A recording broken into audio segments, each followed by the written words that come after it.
하겠습니다. 여호와의 백성이 가져야 할 일상의 거룩. 여러분, 우리가 우리의 그리스도인이라는 모습으로 이 세상에 살 때 이런 말들을 들어본 적이 있을 거예요. 거룩히 살아야 한다. 그죠? 하나님의 백성이라면, 예수 그리스도를 믿는 사람이라면 우리는 거룩해야 한다라는 그 거룩한 삶에 관한 이야기들을 한 번쯤은 들어보았을 것입니다. 여러분은 거룩한 삶을 살고 계십니까? 안 살고 계세요? 아니면 아침 식사를 안 드셨나요? 거룩한 삶을 살고 계십니까? 아멘. 우리 안에 예수 그리스도를 믿는 그 한 사람으로서 거룩한 삶을 반드시 살아내시는 저와 여러분, 우리 모두가 되시기를 부탁드립니다.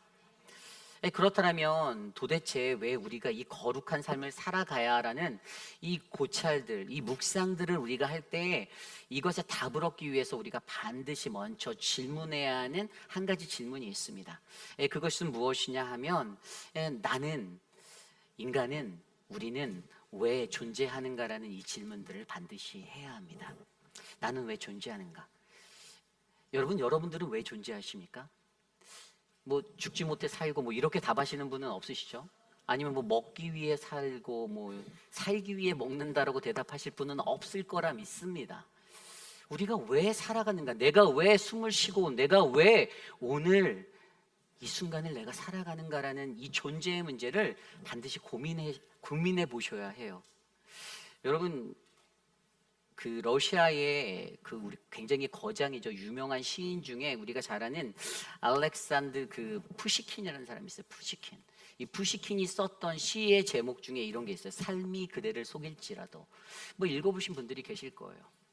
근데 그 내용을 자세히 들여다보면 그 삶에 대해서 푸시킨이 어떻게 설명하냐면, 우리가 살아가는 우리네 인생은 슬픈 날, 절망의 날, 우울한 날, 그리고 뭐 서름에 복받치는 날, 뭐 이러한 수많은 고난의 날들이 연속이라는 거예요.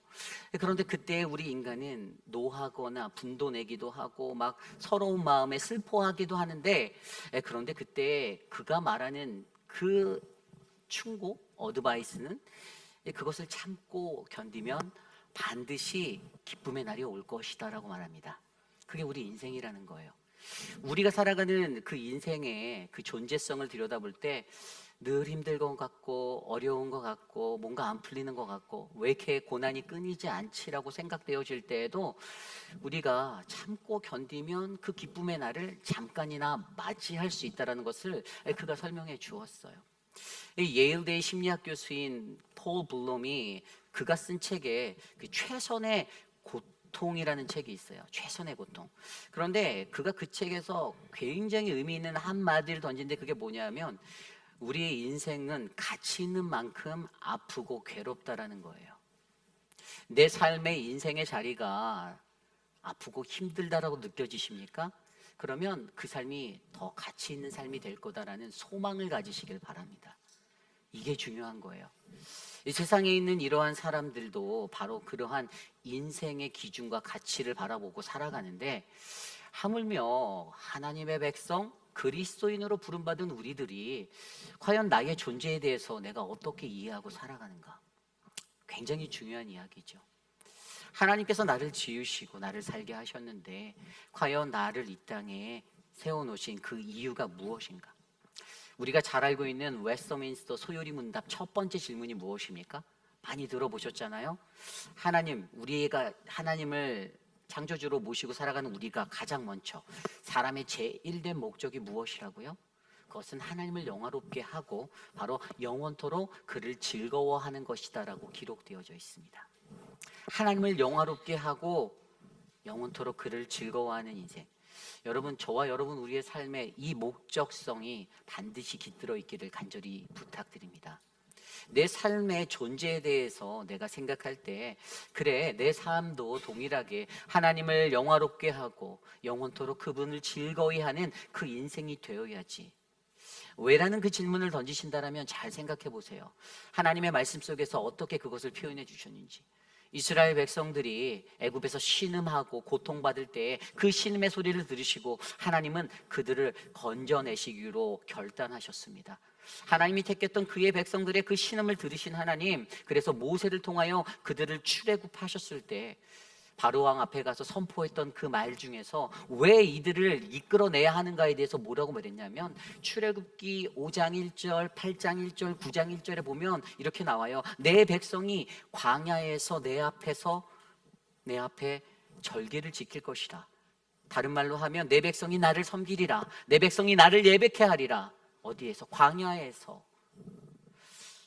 하나님을 예배하는 자들로 창조된 우리들, 저와 여러분, 우리의 모두의 삶 가운데 광야 같은 세상에서 하나님께 예배를 드리는 그러한 그리스도인들의 풍성한 은혜가 있음을 기억하시길 바랍니다.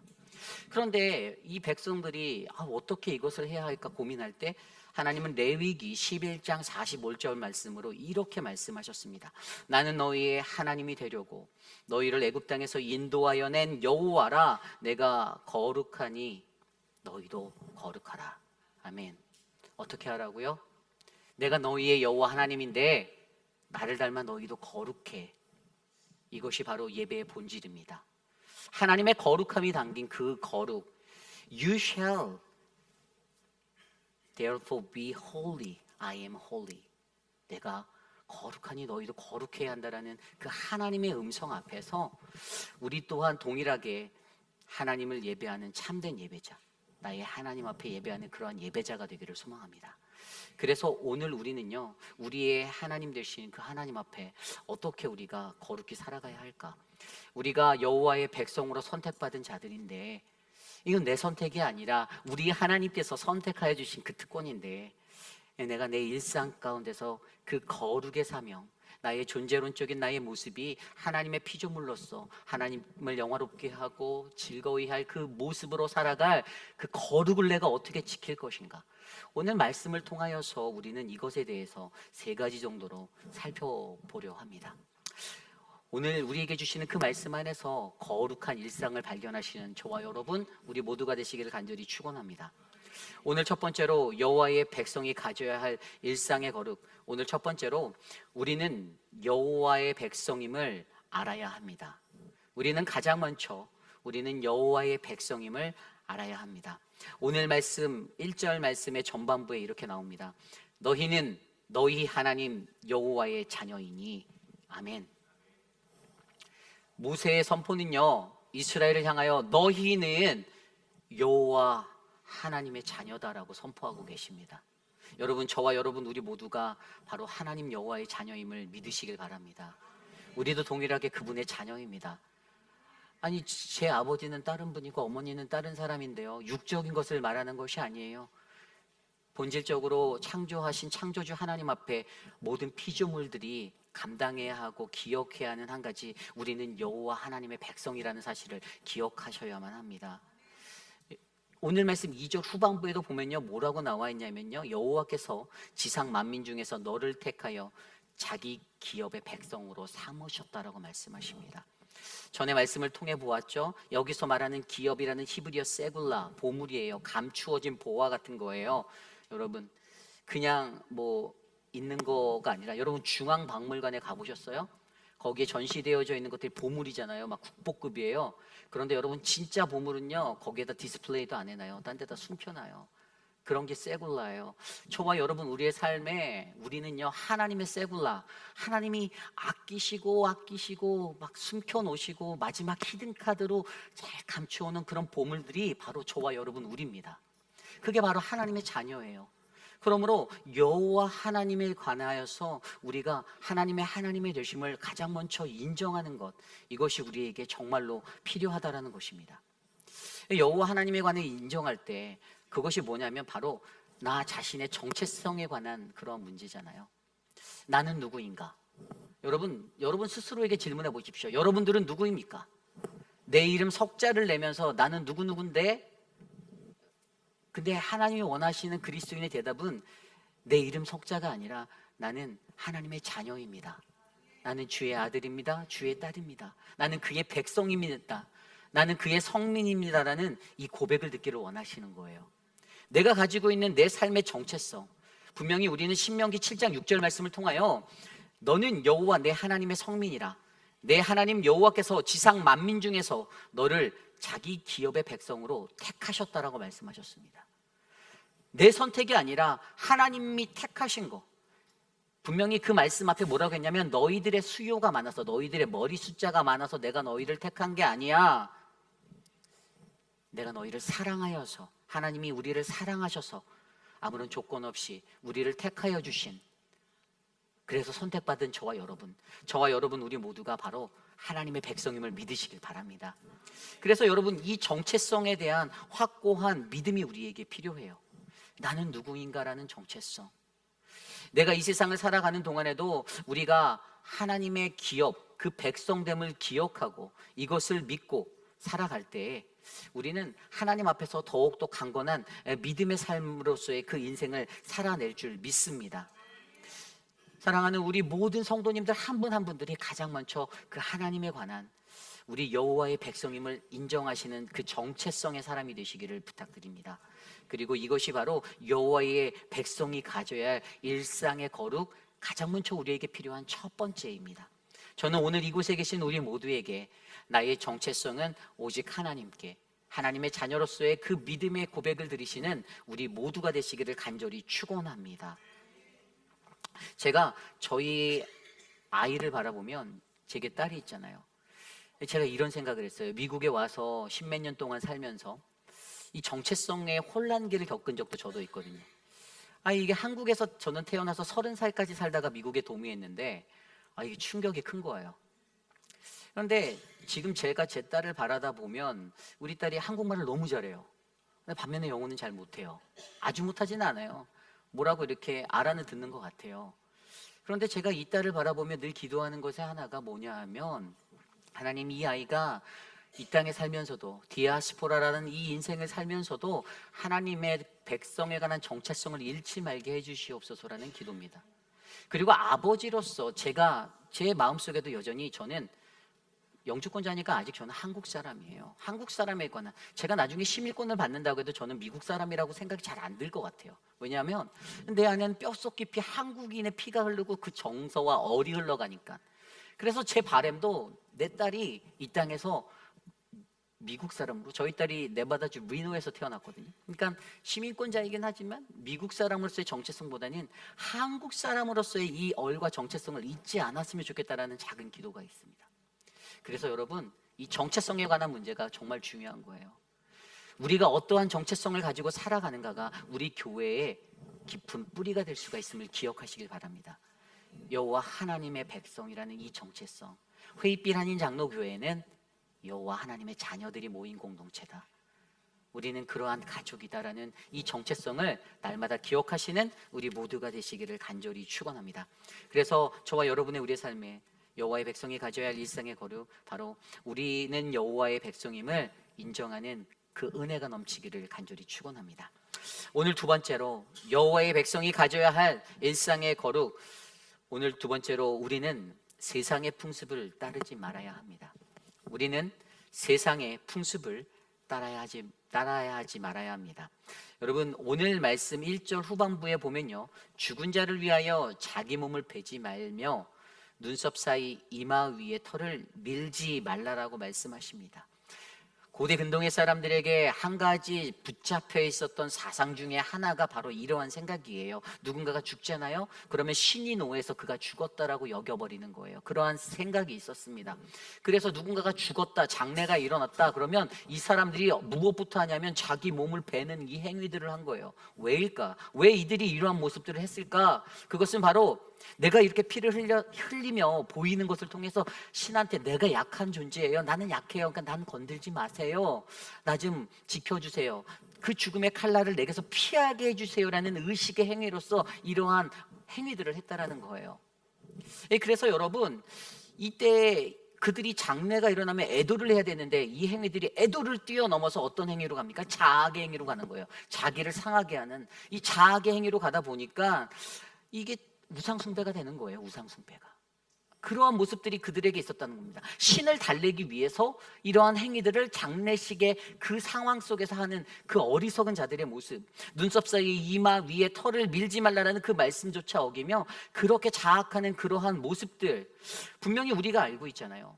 사도 바울이 뭐라고 말합니까? 고린도전서 3장 16절에 너희는 너희가 하나님의 성전인 것과 하나님의 성령이 너희 안에 계시는 것을 알지 못하느냐? 누구든지 하나님의 성전을 더럽히면 하나님이 그 사람을 멸하시리라. 하나님의 성전은 거룩하니 너희도 그러하라. 아멘. 여러분, 우리가 하나님의 성전인데 우리의 몸을 그렇게 상하게 하면 안 되는데, 이 사람들은 자신의 삶을 신에게 구걸하듯이 그 신을 달래기 위해서 이러한 행위들로 나아갔다라는 겁니다.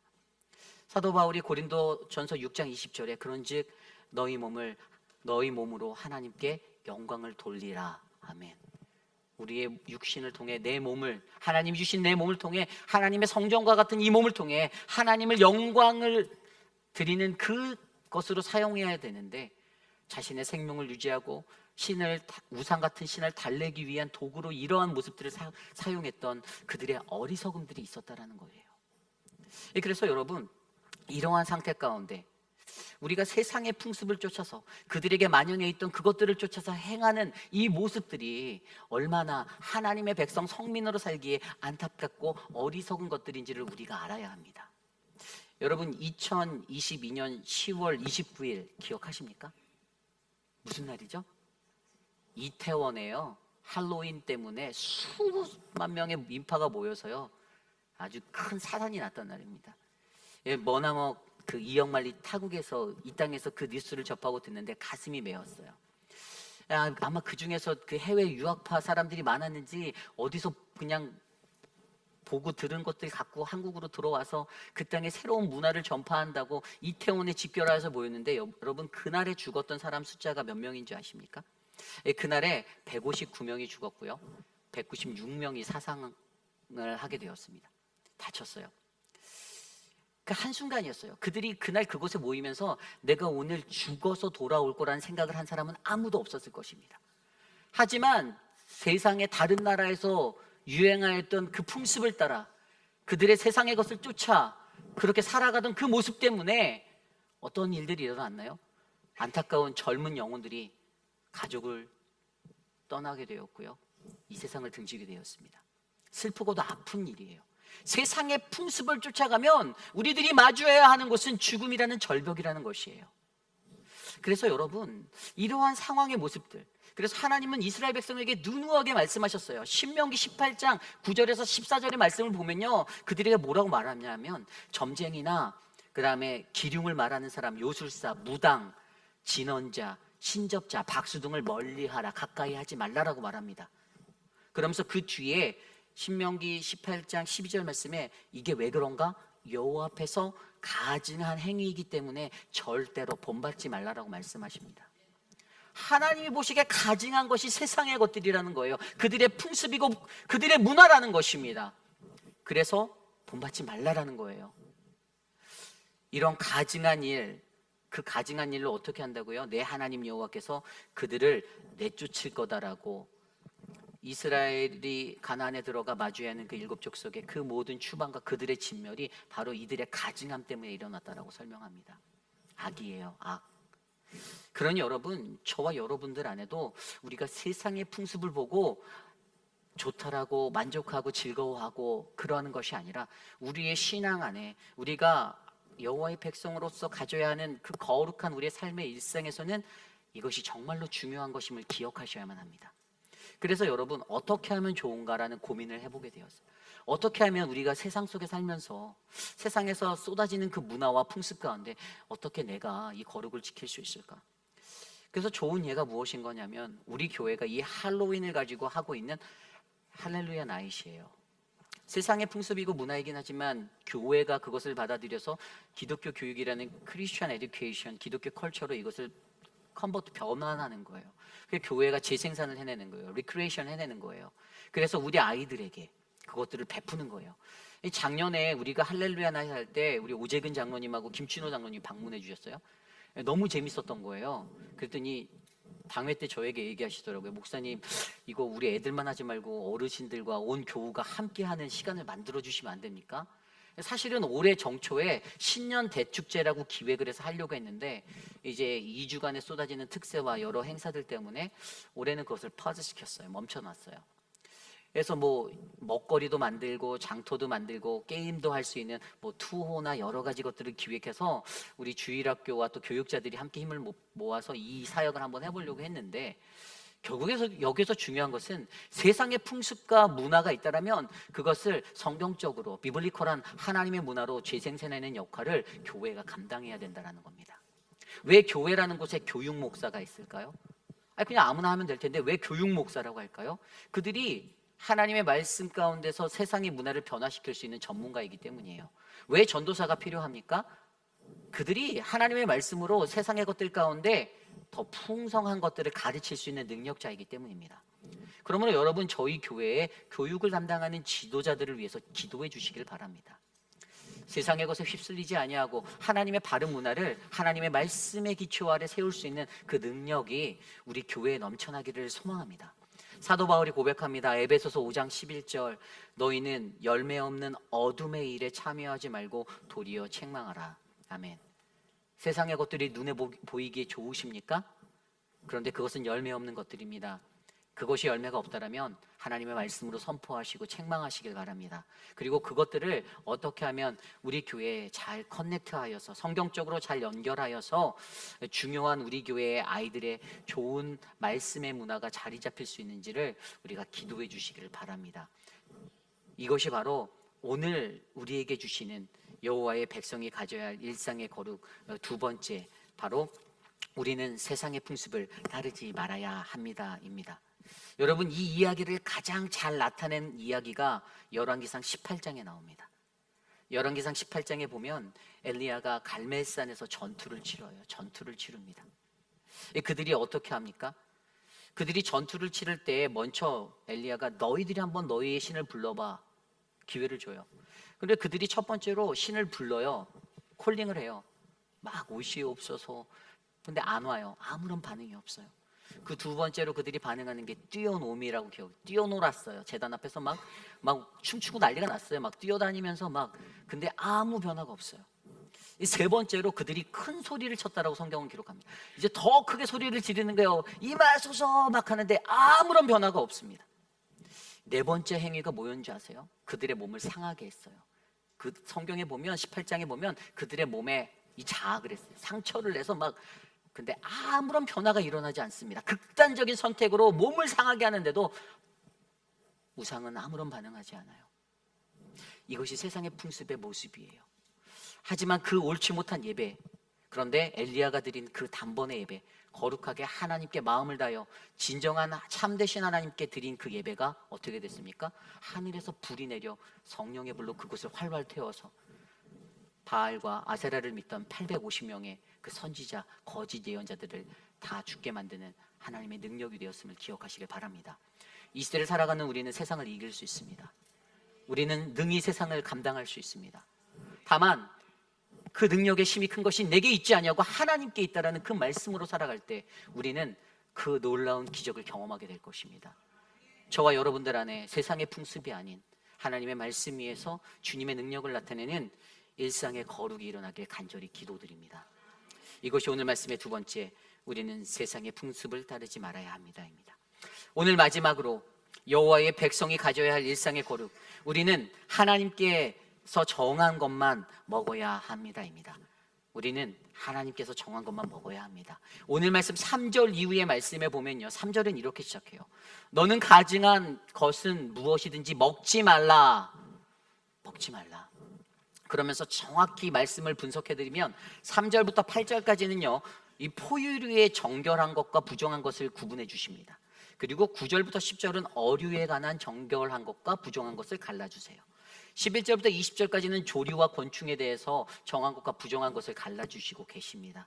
그리고 21절에는요, 자연사한 짐승에 대해 정한 것과 부정한 것에 관한 그 의미를 알려주고 계세요. 그런데 여기서 눈에 들어온 것은 가증한 것이라는 거예요, 여러분. 가증한 것. 이 가증한 것이 뭐냐면 히브리어 토에바. 이것은 하나님이 가증한 것, 부정한 것으로 정해 놓으신 거예요. 이것을 구별해 주시는 분은 하나님이십니다. 내가 정한다는 게 아니에요. 하나님이 정해 놓으신 것이 있어요. 우리가 살아가는 이 세상 속에서 정한 것이 있고 부정한 것이 있는데 그것을 내가 결정하는 게 아니라 하나님이 이미 결정해 놓으셨다라는 거예요. 그렇다면 우리가 정한 것, 부정한 것. 그래서 오늘 말씀을 또 들여다보면 3절에 먹지 말라라고 하고 있는 이 먹다, 히브리어 아칼이라는 단어, 이게 무슨 의미냐면 히브리어 아칼은 삶을 즐기다라는 의미예요. 삶을 즐기는 거. 뭘 먹는다고요? 내가 내 삶 속에서 내게 눈에 보기 좋은 거, 내 입맛에 맞게 보이는 거, 나의 어떤 식욕을 돋구는 것 같은 나의 이성과 본성을 자극해서 나를 움직이는 그 모든 것들, 내가 끌려가는 것들, 이것들을 즐기지 말라라는 거예요. 먹지 말라라는 거예요. 우상을 즐기지 말아라. 그렇다면 우리가 무엇을 즐겨야 할까요? 오늘 여기에서 본문에서 말하고 있는 이 이야기는요, 우리 인간 생활에서 중요한 의식주의 이 식에 관한 이야기만을 언급하는 것이 아니에요. 그냥 육신적으로 내 생명이 움직이기 위해서, 내 바디가 움직이고 내가 힘을 쓰기 위해서 내게 필요한 에너지를 공급받기 위한 어떤 식생활에 관한 이야기, 그것만을 이야기하는 것이 아니라 그것을 뛰어넘어 우리가 영적으로 하나님의 백성으로 거룩게 삶을 살아가기 위해서 내가 무엇을 먹을까, 무엇을 마실까 라는 이 고민 앞에 우리가 마주해야 한다는 것입니다. 그래서 우리에게 가장 필요한 게 무엇일까요? 하나님의 말씀이에요. 하나님의 말씀. 여러분, 아모스 선지자가 아모스서 8장 11절에 이렇게 말합니다. 주 여호와의 말씀이니라. 보라, 날이 이를지라. 내가 기근을 땅에 보내리니 양식이 없어 주림이 아니며 물이 없어 가람이 아니요 여호와의 말씀을 듣지 못한 기갈이라. 아멘. 그들이 느끼는 갈급함이 뭐라고요? 그 기근이 뭐라고요? 하나님의 말씀이 없어서, 그 말씀이 내게 들리지 않아서, 그래서 애통해하고 가슴을 치며 갈급해하는 심령. 주의 말씀이 내 귀에 안 들리는데, 주의 말씀이 내게 임하지 않는데 하나님 어떡합니까? 하나님 나 좀 살려주세요. 이 고백, 그 고백이 우리들의 삶에 필요하다라는 겁니다. 그래서 여러분, 이스라엘의 백성들 앞에서 모세를 통해 무엇을 말합니까? 하나님이 그들을 어떻게 인도하셨죠? 그들을 인도하여 주실 때에 하나님이 광야에서 40년의 시간 동안에 만나와 메추라기로 그들의 삶에 공급을 해주셨어요. 그리고 만나와 메추라기가 가지는 그 영적인 의미가 하나님의 말씀이에요. 너희들을 먹이고 너희들에게 베푸는 자, 주시는 분은 하나님이시다를 그들로 하여금 알게 하시려고 너희의 생명은 나의 손에, 그리고 너희들에게 공급하는 자는 바로 나라는 사실을 우리가 알아야 한다는 것입니다. 여러분, 마태복음 6장 11절에도 예수님이 하나님께 일용할 양식을 구하라라고 말씀하십니다. 우리가 구해야 할 것은 세상의 것들이 아니라, 세상의 음식, 세상의 어떤 먹는 것들이 아니라 하나님이 내 삶을, 내 영을 살찌우게 하고 내 삶을 풍요롭게 만들 수 있는 그 영의 양식을 하나님께 구하는 우리들이 되어야 한다는 사실을 기억하시기를 바랍니다. 하나님의 말씀으로 살아가야 하는데, 예수님이 말씀하시죠. 마태복음 4장 4절 말씀에 예수께서 대답하여 가라사대 기록되었을 때 사람이 떡으로만 살 것이 아니요 하나님의 말씀으로, 그의 입에서 나오는 모든 말씀으로 살 것이니라. 아멘. 우리가 이 광야 같은 세상을 살 때 우리가 무엇을 살겠습니까? 저기에 가면 맛있는 스테이크 하우스가 있는데 그걸 바라고 사시나요? 야, 골든코랄에는 진짜 스테이크가 엄청나. 그거로 사실 겁니까? 뱃살만 나옵니다. 뱃살이 많이 나왔어요. 네. 근데 하나님이 우리에게 주시는 우리의 영의 양식, 생명의 양식은 하나님의 말씀으로부터 온다라는 이 믿음을 저와 여러분들이 놓치지 마시기를 부탁드립니다. 오늘 말씀을 들여다보면요, 그 말씀을 갈라주실 때 뭐라는 두 가지 요소가, 어떤 것이 정한 것이고 부정한 것이 두 가지 핵심이 보여지는데, 한 가지가 뭐냐면 이 굽이 갈라져 있지 않는 것. 이게 갈라져라는 단어가 히브리어로 파라스, 찢다, 나누다예요. 그리고 또 하나의 특징이 새김질하는 것에 대해서 얘기해요. 이 새김질이라는 단어 히브리어 가라흐라는 단어예요. 그런데 이것이 부수다, 쪼개라다라는 단어예요. 이게 무엇을 의미하냐면, 이게 다 분쇄되지 않고 먹는 것, 세상의 것들을 우리가 받아들였을 때 이것들을 다 잘게 부숴버리지 않고 먹으면 우리에게 해가 된다는 것을 말하는 거예요. 하나님의 말씀, 그것도 우리가 받을 때 아주 꼭꼭 씹어서 우리에게 받아들이시기를 바랍니다. 여러분, 물도 마실 때 물도 씹어 먹으라는 얘기 들어보셨죠? 물도 씹어 먹어야 돼요. 진짜입니다. 잘 씹어 드셔야 돼요. 그냥 삼키시면요 탈나요. 하나님의 말씀도 그냥 삼키면 안 됩니다. 꼭꼭 씹어 드셔야 됩니다. 여러분, 이 은혜가 저는 저와 여러분들 안에 넘치기를 간절히 기도합니다. 여러분, 마태복음 6장에 보면 이 산상수훈 중에 하나님 나라의 백성된 사람들이 이 땅에서 어떻게 살아가야 하는지 그것에 대해서 예수님이 가르쳐 주십니다.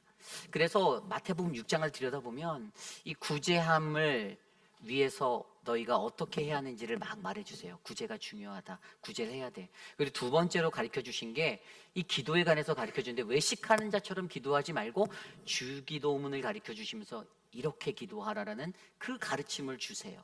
이 땅에서 어떻게 살아가야 하나님의 백성인가. 그리고 세 번째로 말씀하시는 게 이 보물을 이 땅에 쌓지 말고 하늘의 보화를 쌓으라고 말씀하십니다. 그런데 그때 하나님께서 이 세상 가운데 우리가 왜 하늘에 상급을 두고 하늘에 쌓아야 하는지를 말씀하실 때 너무나도 마음에 와닿는 그 은혜의 말씀을 가르쳐 주시는데, 마태복음 6장 26절 말씀에 보면 공중의 새를 보아라. 심지도 않고 거두지도 않고 창고에 모아들이지도 않았는데, 그런데 어떻게 저 하나님께서 저 새들을 길러주셨는지 보아라. 하물며 그 새보다 귀한 너희들을 하나님이 그냥 두시겠냐라고 말씀하시는 거예요. 그러면서 시선을 옮깁니다. 들에 있는 백합을 보아라. 그것이 수고하지도 않고 옷을 짓지도 않았는데, 그냥 오늘 있다가 지면 내일 아궁이에 던져질 것인데 하물며 너희를 더 잘 입혀주시지 않겠니라고 말씀하시는 거예요. 그러면서 그들에게 너희가 염려하지 마. 오늘 제가 인내하며 말씀에서 드렸던 무엇을 먹을까 무엇을 마실까 걱정하지 말라, 그 이야기가 바로 이 본문의 말씀이에요.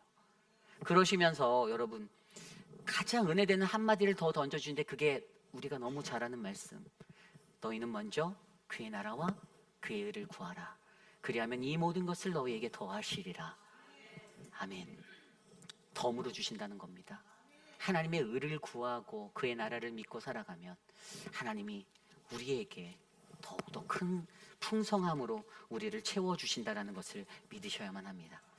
하나님의 말씀만을 의지하여 살아가는 우리가 되길 원합니다. 세상의 것들 욕심내서 먹지 마시기를 부탁드립니다. 하나님의 말씀에 욕심을 내시고 그 말씀을 꼭꼭 씹어 내 삶에 내 살이 붙고 내 영혼이 살찌는 그 풍성한 은혜를 누리시기를 간절히 기도드립니다. 이것이 바로 오늘 말씀의 마지막, 바로 여호와의 백성이 가져야 할 일상의 거룩, 우리는 하나님께서 정하신 것만 먹어야 합니다입니다. 말씀을 정리하고자 합니다. 우리가 하나님의 백성으로서, 성민으로서 일상 가운데서 거룩함을 나타내야 하는데, 여러분 그게 참 어려워요. 그죠? 정말 어려워요. 여러분, 거룩하다라는 그 히브리어 단어가 뭔지 아세요? 거룩하다. 여러분, 그것이 바로 카도쉬라는 단어예요. 물론 명사로 쓰면 코데쉬예요. 근데 형용사가 카데쉬고요. 동사로 하면 카다쉬라고 해요.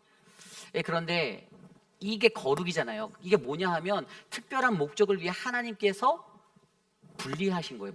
구별한 거예요. 구별됨.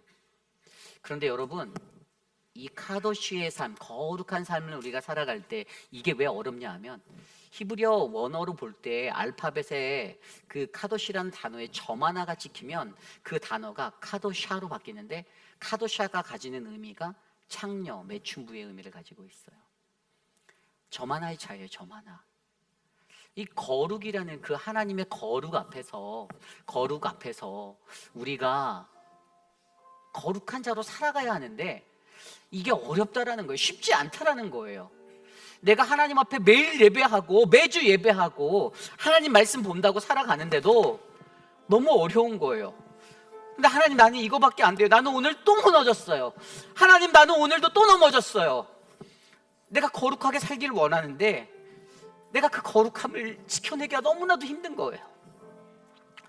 점 하나 잘못 지켜서 하나님, 내 인생은 매춘부가 됐고, 하나님, 내 인생은 창녀가 되었고, 하나님, 내가 하나님의 거룩한 백성이다라고 내가 말하면서도 나는 하나님의 그 은혜 없는 자와 같은 삶의 모습으로 오늘도 살았고, 그러한 하나님이 우리들을 바라보시며 우리에게 말씀하시는 것은 내가 거룩하니 너희도 거룩해라. 하나님이 그것을 우리에게 말씀하여 주시는 하나님이심을 우리가 기도하기 바랍니다. 여러분의 삶은 어떻습니까? 우리가 이 세상을 살아가며 우리가 한평생을 살아가며 우리도 하나님의 거룩한 주의 백성으로 살기를 원하는데, 나는 내 일상에서 그 거룩함을 지키지 못하고 내가 여호와의 백성인 이 나의 정체성조차 온전히 깨닫지 못하고, 이리 흘러가면 이리 흘러가는 대로, 저리 흘러가면 저리 흘러가는 대로, 동서남북 방향 잃은 나침판이 고장난 그러한 인생이 되어 여기 부딪히고 저기 부딪히며 살아가시렵니까? 세상의 풍습을 따르며 괜찮아, 다들 다 그렇게 해, 다른 교회도 그렇게 해, 다른 사람들도, 믿는 이들도 다 그렇게 해. 그러며 세상의 풍습 속에 그렇게 여러분들의 발을 담그고 살으십니까? 우리 하나님께서 정한 하나님의 말씀만을 먹으며 우리가 가야 하는 거룩함의 구별이 우리의 삶에 온전히 일어나 오늘 우리의 삶을 덮는 하나님의 은혜가 저와 여러분 우리 안에 일어나기를 간절히 기도합니다. 그러한 마음으로 우리 시간 함께 모두 자리에서 일어나 찬양하기 원하는데요, 우리는 주의 백성이오니 오직 주님의 이름만을 선포합니다. 주님 함께 하옵소서. 우리 함께 찬양하겠습니다. 우리는 주의 백성이오니,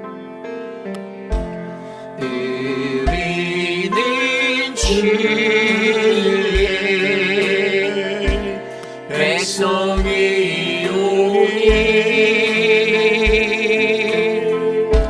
주의 그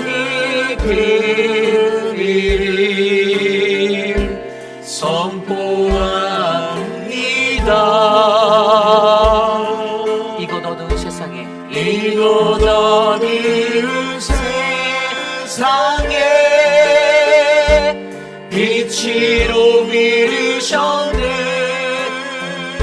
주님의 얼굴을 구하며 나아갑니다. 주의 얼굴 기와할 때 역사. 우리 처음부터 다시 고백해볼까요? 우리는 주의 백성이오니, 우리는 주의 백성이오니 주의 그 큰 이름 선포합니다.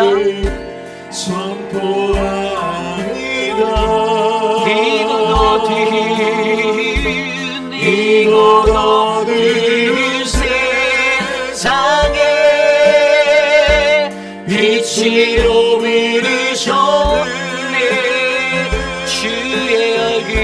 주의 얼굴 구할 때 역사하소서. 우리 두 손 높이 들고 함께 고백합시다. 교회를 세우시고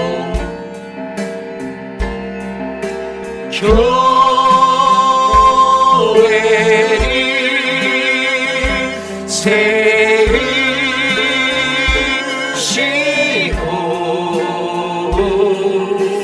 이 땅 고쳐주소서.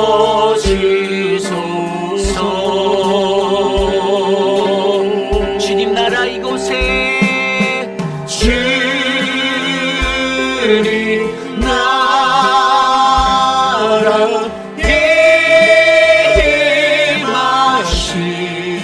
임하시고 주의 뜻 이루어지.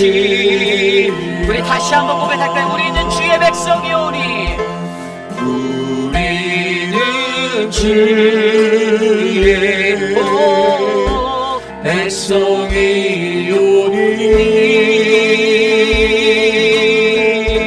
주의 그 큰 이름 선포합니다.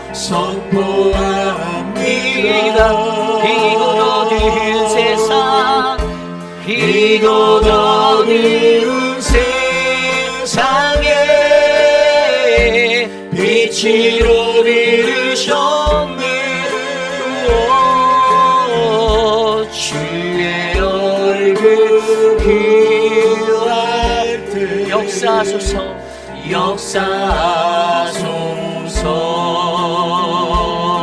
교회를 세우시고 교회를 세우시고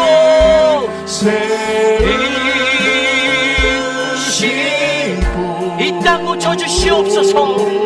이 땅 고쳐지소서. 주님 나라 이곳에 주님 나라 임하시 주 뜻 이루어지리라. 주 뜻 이루어. 우리 마지막으로 고백합니다. 교회를 세우시고 아멘.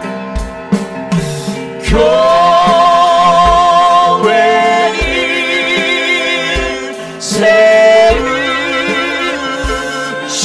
세우시고 주님 이 땅을 고쳐주시옵소서. 이 땅 고쳐지소서. 주님 나라 주님 나라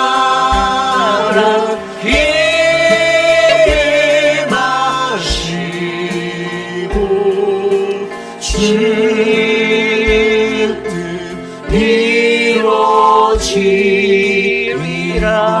이루어지리라. 참으로 존귀하신 하나님, 그 은혜에 감사를 드립니다. 하나님, 하나님의 백성이라, 하나님의 거룩한 성민이라 하나님 우리를 부르신 그 하나님이 계신데, 하나님, 나의 일상의 삶 속에서 나는 과연 얼마나 거룩한 하나님의 모습을 닮아 하나님 살아가고 있는지 되돌아보는 우리들의 인생이 되길 원합니다. 하나님, 우리 회의빛 아닌 장로교회가 하나님이 이 재단이 하나님이 쓰시기에 가장 합당한 거룩한 나라, 하나님의 뜻이 이루어지는 거룩한 주의 도성이 되기를 간절히 소망합니다. 이곳에 참여한 모든 예배자들의 삶 가운데 그 거룩한 하나님의 말씀이 선명히 들려 하나님 저 문 밖을 나가 세상에 나가서 하나님의 카도시 그 거룩함을 드러내며 살 수 있는 믿음의 존재로 하나님 세워 주시옵소서. 사랑하는 우리 이경란 어머님 92세의 그 삶의 시간을 축복하여 주셔서 감사합니다. 사랑하는 자녀들 남해란 집사님, 남해성 집사님, 우리 남명호 목사님을 통하여서 하나님 영광 받아 주시고 저 가정이 하나님의 복음의 사역에 크게 쓰임받는 하나님 능한 믿음의 족속이 되게 하여 주시옵소서. 사랑하는 우리 이종란 집사님의 마음을 위로하여 주시고 사랑하는 남편 고 미스터 헤이스를 주님 품에 올려드렸사오니 하나님 구원의 확신으로 나아간 그 자리에 하나님의 기쁨이 슬픔을 바꾸는 역사로 남게 하여 주시옵소서. 사랑의 주님, 우리 이영미 집사님 축복하여 주십시오. 하나님, 언니와 오빠의 영혼 구원을 위해 기도하는 그 기도를 들어주시고 남편 단의 길을 하나님께서 밝히 비추시사 하나님 더 큰 축복의 길로 그 모든 인생을 붙잡아 주시고 인도하여 주시옵소서. 사랑하는 성경자 권사님, 하나님 하루의 삶 속에서 삶이 지워져가는 어려움이 없도록 하여 주시고 잘 기억하게 하시고 하나님께 나와 예배하는 이곳 늘 주의 교회를 위하여 헌신하시고 애쓰는 그 삶의 자리를 하나님 끝까지 붙잡아 주시옵소서. 사랑하는 이춘선 성도님의 삶을 축복합니다. 그 삶에 하나님 MRI를 찍어야 하는 하나님 그 모든 일정 가운데 함께 하셔서 하나님 허리의 통증이 온몸의 고통으로 퍼져나가는 그 고통이 사라지게 하나님 치유하여 주시옵소서. 우리 오수덕 권사님의 삶, 신경의 문제, 발의 신경의 문제를 해결하여 주시며 하나님의 은혜로 회복되어지고 치유될 수 있도록 만져 주시옵소서. 지금은 우리 구주 예수 그리스도의 무한하신 은혜와 그 크신 하나님의 사랑하심과 성령 하나님의 감화감동 교통하심의 역사가 하나님의 거룩한 백성으로 부름받은 우리들 하나님 세상에 나가서 빛과 소금의 역할 거룩하신 하나님을 닮아 내가 살아가겠습니다. 하나님 내 삶을 인도하옵소서. 주님 도와주시옵소서라고 간구하는 오늘 이곳에 나와 주께 예배드린 믿음의 권속들 머리 위에 사랑하는 우리 회의빛 한인 장로교회와 가정과 자녀와 삶의 터전 위에 지금으로부터 영원토록 함께 하시기를 간절히 축원하옵나이다. 아멘.